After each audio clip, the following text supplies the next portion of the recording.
Valoriser les sentiers et chemins dans la commune de Perouet, c'est l'objectif d'un groupe d'habitants issus de différents villages de l'entité. Leur travail de recensement est terminé, il s'agit maintenant de concrétiser des actions sur le terrain en faveur d'une autre mobilité.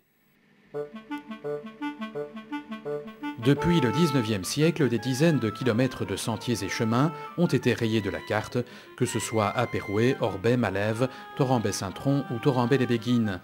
Au moment où l'on parle beaucoup de mobilité alternative, le temps est sans doute venu de s'intéresser à ce qui subsiste encore sur le territoire communal.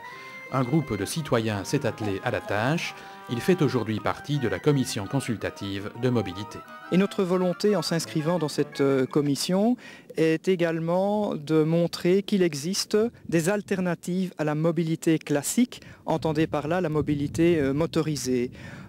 Pour favoriser la mobilité dans son ensemble, une des pistes possibles, elle est modeste mais elle est réelle, consiste à faire passer les piétons et les cyclistes par des voies de communication oubliées, à savoir les sentiers et les chemins. Nous avons commencé par répertorier méthodiquement, d'abord dans l'Atlas des sentiers, un vieux document, et ensuite sur le terrain, l'ensemble des voies vertes qui subsistent encore sur notre territoire. C'est un travail de longue haleine car Perouet dispose encore aujourd'hui de 25 km de sentiers et chemins plus 8 km de Ravel, sans compter l'ensemble des chemins de jadis qui ont soit disparu, soit ont été transformés en rues ou en chemins de remembrement.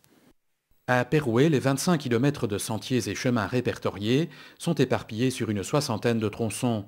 Toutes les informations recueillies par le groupe Sentier sont désormais disponibles sur un site internet. On y retrouve l'évolution de la situation depuis les années 1840 et de nombreuses illustrations. Demain, Jacques Leux et ses acolytes vont aborder la deuxième phase de leurs travaux. Nous allons bientôt donner à la commission de mobilité notre travail de synthèse.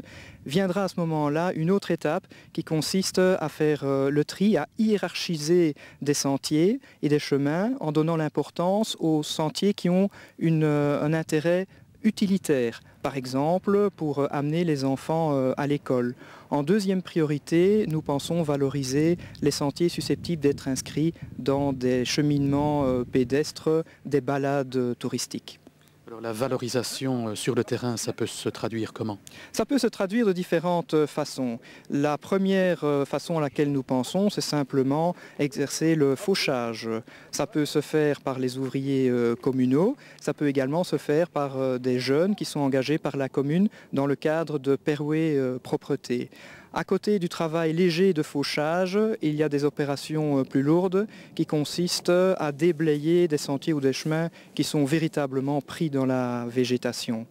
À côté du travail proprement dit de nettoyage, l'autre aspect de l'aspect valorisation, c'est le balisage. Mais pour le balisage, il faut du matériel, donc des fonds, et ceci doit faire l'objet d'un budget et doit être négocié ou demandé à l'administration communale. Si la démarche est ambitieuse, le groupe Sentier tient malgré tout à garder les pieds sur terre. Son intention n'est pas de faire réouvrir les sentiers disparus. Dans certaines communes, certains veulent réouvrir tous les sentiers. Ce n'est absolument pas notre démarche, nous voulons rester pragmatiques. Ajoutons pour conclure que le groupe Sentier participera à la semaine de la mobilité qui aura lieu à la mi-septembre.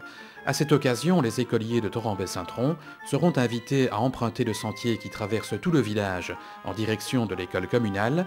Un second itinéraire parcouru à vélo conduira d'autres écoliers vers le centre de Perouet.